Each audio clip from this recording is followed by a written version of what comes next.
S, ಇವತ್ತು prime ಟೈಮ್ನ ಕೊನೆಯ ಸುದ್ದಿ ಆದ್ರೆ ತುಂಬಾ ಇಂಟ್ರೆಸ್ಟಿಂಗ್ ಆಗಿರುವಂತಹ ಸುದ್ದಿ. ನಮ್ಮ ಕಲ್ಯಾಣ ಕರ್ನಾಟಕ ಪ್ರಾದೇಶ ಅಭಿವೃದ್ಧಿ ಮಂಡಳಿಯ ಹಣ ಲೂಟಿಯ ಕತೆ ಇದು.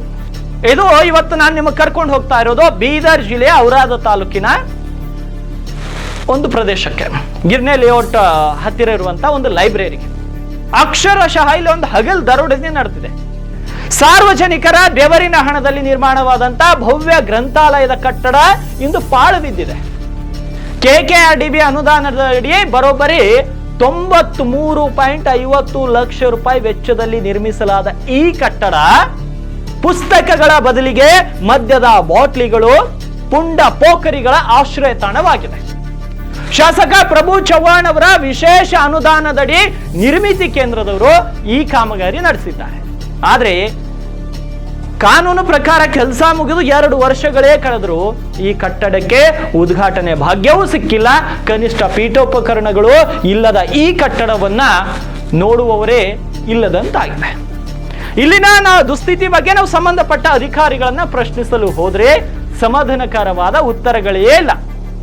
ಇನ್ನೊಂದು ವಿಪರ್ಯಾಸ ಹೇಳ್ತೀನಿ, ಈ ಕಟ್ಟಡವನ್ನ ಕಟ್ಟಿದವರು ಬೀದರ್ ಜಿಲ್ಲೆಯ ಔರಾದ ತಾಲೂಕಿನ ಈ ಒಂದು ಗ್ರಂಥಾಲಯವನ್ನ ಕಟ್ಟಿದವರು ನಿರ್ಮಿತಿ ಕೇಂದ್ರದವರು. ಈ ಸಮಸ್ಯೆ ಬಗ್ಗೆ ಮಾಹಿತಿ ಪಡೆಯಲು ಕರೆ ಮಾಡಿದ್ರೆ ಸಂಬಂಧಪಟ್ಟ ಇಲಾಖೆಯ ಮತ್ತು ನಿರ್ಮಿತಿ ಕೇಂದ್ರದ ಅಧಿಕಾರಿಗಳಿಗೆ ಫೋನ್ ಕರೆ ಮಾಡಿದ್ರೆ ಈ ಮಹಾಶಯರು ಫೋನ್ ಕೂಡ ರಿಸೀವ್ ಮಾಡ್ತಾ ಇಲ್ಲ. ಹೌದು, ಜನಸಾಮಾನ್ಯರ ಪ್ರಶ್ನೆಗಳಿಗೆ ಉತ್ತರಿಸಲು ಪುರುಸೊತ್ತಿಲ್ಲದ ಅಧಿಕಾರಿಗಳು AC ರೂಮಲ್ಲಿ ಕುಳಿತು ತಮಗೇನೂ ಗೊತ್ತಿಲ್ಲ ಅಂತ ವರ್ತಿಸ್ತಾ ಇದ್ದಾರೆ. ಸಾರ್ವಜನಿಕರ ಹಣದಲ್ಲಿ ನಿರ್ಮಾಣವಾದ ಆಸ್ತಿ ಹಾಳಾಗ್ತಾ ಇದ್ರು ಕೂಡ ಫೋನ್ ಎತ್ತದಷ್ಟು ಬಿಜಿ ಆಗಿದ್ದಾರಲ್ಲ ಈ ಸಾಹೇಬರು. ಏನೋ ಅನುಮಾನ ಮೂಡ್ತಾ ಇದೆ ಇವ್ರ ಹಿಂದೆ. ಅಧಿಕಾರಿಗಳ ಈ ಉದಾಸೀನ ಮನೋಭಾವನವೇ ಇವತ್ತು ಗ್ರಂಥಾಲಯವನ್ನ ಇಂದು ಹಾಳು ಕೊಂಪೆಯಾಗಿ ಮಾಡಿದೆ. ನಾನು ಸರ್ಕಾರಕ್ಕೆ ಮತ್ತು ಜಿಲ್ಲಾಧಿಕಾರಿಗಳಿಗೆ ನೇರವಾಗಿ ಒಂದು ಪ್ರಶ್ನೆಯನ್ನ ಕೇಳಲಿಕ್ಕೆ ಬಯಸ್ತೇನೆ. 93.50 ಲಕ್ಷ ಹಣ ಅಂದ್ರೆ ಸಾಮಾನ್ಯ ಮೊತ್ತವೇ? ನೀವೇ ಹೇಳಿ ಜಿಲ್ಲಾಧಿಕಾರಿಗಳೇ. ಸಾರ್ವಜನಿಕರ ತೆರಿಗೆ ಹಣ ಇಷ್ಟೊಂದು ವ್ಯರ್ಥವಾಗ್ತಾ ಇದ್ರು ಕೂಡ ಅಧಿಕಾರಿಗಳು ಮೌನ ಶರಣಾಗಿರೋದು ಯಾಕೆ? ಬೀದರ್ ಜಿಲ್ಲಾಧಿಕಾರಿಗಳು ಇದಕ್ಕೆ ಉತ್ತರ ಕೊಡಬೇಕು. ಕಾಮಗಾರಿ ಮುಗಿದು 3 ವರ್ಷಗಳಾದ್ರೂ ಇಲ್ಲಿಯವರೆಗೆ ಉದ್ಘಾಟನೆ ಮಾಡಲು ಯಾವ ಮುಹೂರ್ತಕ್ಕಾಗಿ ಕಾಯ್ತಾ ಇದೆ? ಒಂದ್ ವೇಳೆ ಕಾಮಗಾರಿ ಉದ್ಘಾಟನೆ ಆಗಿದ್ದೇ ಆದಲ್ಲಿ ಲೈಬ್ರರಿಯಲ್ಲಿ ಯಾಕೆ ಸರಿಯಾಗಿ ಕೆಲಸ ಮಾಡ್ತಾ ಇಲ್ಲ? ಈ ಕಟ್ಟಡ ಪುಂಡ ಪೋಖರಿಗಳ ಅಡ್ಡೆಯಾಗಲು ನಿಮ್ಮ ನಿರ್ಲಕ್ಷ್ಯ ಕಾರಣವಲ್ಲವೇ? ಹಾಗಿದ್ರೆ ಒಂದು ವೇಳೆ ಕಟ್ಟಡದ ಕಿಟಕಿ ಬಾಗಿಲುಗಳು ನಾಶವಾದ್ರೆ ಅದಕ್ಕೆ ಯಾರು ಹೊಣೆ? ನಿರ್ಮಿತಿ ಕೇಂದ್ರದವ್ರ ಹೊಣೆಯ ಅಥವಾ ಗ್ರಂಥಾಲಯವನ್ನ ಯಾರು ತನ್ನ ಸುರ್ಪದಿಗೆ ತೆಗೆದುಕೊಂಡಿದ್ದಾರೆ ಅವರು ಹೊಣೆ? ಮಾಧ್ಯಮದವರು ಫೋನ್ ಕರೆ ಮಾಡಿದ್ರೆ ಯಾಕೆ ಸ್ವೀಕರಿಸ್ತಾ ಇಲ್ಲ? ಸಾರ್ವಜನಿಕರಿಗೆ ಉತ್ತರ ಕೊಡುವ ಜವಾಬ್ದಾರಿಯಿಂದ ಈ ನಿರ್ಮಿತಿ ಕೇಂದ್ರದವರು ಯಾಕೆ ನುಣುಚ್ಕೊಳ್ತಾ ಇದ್ದೀರಾ? ನಿಮಗೇನು ಸರ್ಕಾರ ಸಂಬಳ ಕೊಡುತ್ತೋ ಅಥವಾ ನಿಮ್ಮ ಫೋನ್ ಬಿಲ್ಗಳಿಗೆಲ್ಲ ಸರ್ಕಾರ ಸಂಬಳ ಕೊಡುತ್ತೋ? ನಿಮಗೆ ತಿಂಗಳಿಗೆ ಸರ್ಕಾರ ಸಂಬಳ ಕೊಡುತ್ತೋ ಇಲ್ವೋ ಅದನ್ನಾದ್ರೆ ಹೇಳಿ. ಪೀಠೋಪಕರಣಗಳಿಲ್ಲದೆ ಕೇವಲ ಗೋಡೆಗಳನ್ನು ಕಟ್ಟಿ ನಿಲ್ಲಿಸುವುದು ನಿಮ್ಮ ಅಭಿವೃದ್ಧಿಯ ಕೆಲಸವೇ? ಹಾಗಿದ್ರೆ ಬೀದರ್ ಜಿಲ್ಲಾಡಳಿತ ಈ ಕೂಡಲೇ ಎಚ್ಚೆತ್ತುಕೊಳ್ಳಬೇಕಿದೆ. ಫೋನ್ ರಿಸೀವ್ ಮಾಡದ ಬೇಜವಾಬ್ದಾರಿ ಅಧಿಕಾರಿಗಳಿಗೆ ಚಾಟಿ ಬೀಸಬೇಕು. ತಕ್ಷಣವೇ ಗ್ರಂಥಾಲಯಕ್ಕೆ ಅಗತ್ಯ ಸೌಕರ್ಯವನ್ನ ಒದಗಿಸಿ ಸಾರ್ವಜನಿಕರ ಬಳಕೆಗೆ ಮುಕ್ತಗೊಳಿಸಬೇಕು. ಇಲ್ಲವಾದ್ರೆ ಜನಸಾಮಾನ್ಯರ ಆಕ್ರೋಶದ ಕಟ್ಟೆ ಒಡೆಯುವುದರಲ್ಲಿ ಸಂಶಯವಿಲ್ಲ. ಇವತ್ತು ನಿರ್ಮಿತಿ ಕೇಂದ್ರದವರು ಅದನ್ನ ಕಟ್ಟಿದ್ದಾರೆ ಅನ್ನೋ ಕಾರಣಕ್ಕೆ 2 ನಿರ್ಮಿತಿ ಕೇಂದ್ರದ ಅಧಿಕಾರಿಗಳಿಗೆ ಖುದ್ದಾಗಿ ನಾನೇ ಕರೆ ಮಾಡಿದ್ದೇನೆ.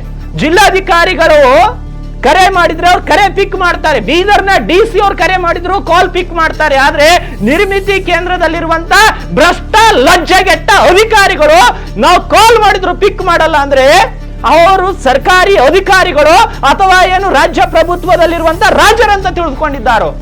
ಆ ಅಧಿಕಾರಿಗಳಿಗೆ ನೇರವಾಗಿ ಹೇಳ್ತಾ ಇದ್ದೀನಿ, ನೀವು ಕಾಲ್ ಪಿಕ್ ಮಾಡಿಲ್ಲ ಅಂದ್ರೆ, ನೀವು ಕಾಲ್ ರಿಸೀವ್ ಮಾಡಿಲ್ಲ ಅಂದ್ರೆ ನೀವೇನ್ ರಾಜರಂತ ತಿಳಿಬೇಡಿ. ನಾಳೆ ನೇರವಾಗಿ ನಿಮ್ಮ ಕಚೇರಿಗೆ ಬಂದು ಪ್ರಶ್ನೆ ಮಾಡ್ತೀನಿ. ಏನು ನಿಮಗೆ ಸರ್ಕಾರಿ ಸಂಬಳ ಕೊಡ್ತಾ ಇದೆ? ಸರ್ಕಾರ ಸಂಬಳ ಕೊಡ್ತಾ ಇದೆ. ಸಂಬಳ ಎಲ್ಲಿಂದ ಬರ್ತಾ ಇದೆ? ಯಾರ ಮನೆಯಿಂದ ಬರ್ತಾ ಇದೆ? ನಮ್ಮ ತೆರಿಗೆ ಹಣ ರೀ. ನಮ್ಮ ತೆರಿಗೆ ಹಣದಲ್ಲಿ ನೌಕರಿ ಮಾಡುವಂತ ನಿಮಗೆ ಎಷ್ಟು ಅಹಂ? ಇದ್ರೆ ನಾವು ತೆರಿಗೆ ಕಟ್ಟುವವರು, ನಾವು ತೆರಿಗೆ ಕಟ್ಟಿಲ್ಲ ಅಂದ್ರೆ ನಿಮಗೆ ತಿಂಗಳಿಗೆ ಸಂಬಳ ಬರಲ್ಲ. ನಮ್ಮ ತೆರಿಗೆ ಹಣದಲ್ಲಿ ಕೆಲಸ ಮಾಡೋ ನಿರ್ಮಿತಿ ಕೇಂದ್ರದ ಅಧಿಕಾರಿಗಳಿಗೆ ಜೈ ಅವರಿಗೆ ಫೋನ್ ಪಿಕ್ ಮಾಡೋಕೆ ಆಗಲ್ಲ ಅಂದ್ರೆ ಕೆಲಸ ಬಿಟ್ಟು ಮನೆಗೆ ಹೋಗ್ರಿ. ನಮ್ಮ ಸಂಬಳದಲ್ಲಿ ಕೆಲಸ ಮಾಡಿ, ನಾವು ಕೊಡೋ ತೆರಿಗೆ ಹಣದಲ್ಲಿ ನೌಕರಿ ಮಾಡಿ ಅದರಿಂದ ಸಂಬಳ ತಗೊಳ್ಳೋ ನೀವು ನಮ್ದೇ ಫೋನ್ ಪಿಕ್ ಮಾಡಲ್ಲ ಅಂದ್ರೆ ನಾವ್ಯಾಕೆ ತೆರಿಗೆ ಕಟ್ತೀವ್ರಿ ಮುಂದಿನ ದಿನಗಳಲ್ಲಿ? ಈಗಲಾದ್ರೂ ಆ ಗ್ರಂಥಾಲಯಕ್ಕೆ ಅದಕ್ಕೆ ಯಾರ ಸುರುಪದಿ ಕೊಡ್ತಿರೋ ಗೊತ್ತಿಲ್ಲ, ಆದ್ರೆ ಔರಾದ್ನಲ್ಲಿರುವಂತಹ ಗ್ರಂಥಾಲಯ ಓಪನ್ ಆಗ್ಬೇಕು. 1 ವಾರದೊಳಗೆ ಅದು ಓಪನ್ ಆಗದೆ ಹೋದ್ರೆ ಅದೇ ಸ್ಥಳಕ್ಕೆ ಹೋಗಿ ಅಲ್ಲಿಂದಲೇ ಸುದ್ದಿಯನ್ನ ಬಿತ್ತರಿಸ್ತೀನಿ. ಅವತ್ತು ಕಾಲ್ ಆದ್ರೂ ಪಿಕ್ ಮಾಡಿ, ಇಲ್ಲ ನಿಮ್ ಹೈಯರ್ ಆಫೀಸರ್ ಹತ್ರ ಹೋಗಿ ಭಿಕ್ಷೆ ಆದ್ರೂ ಬೇಡಿ, ನನಗೆ ಗೊತ್ತಿಲ್ಲ.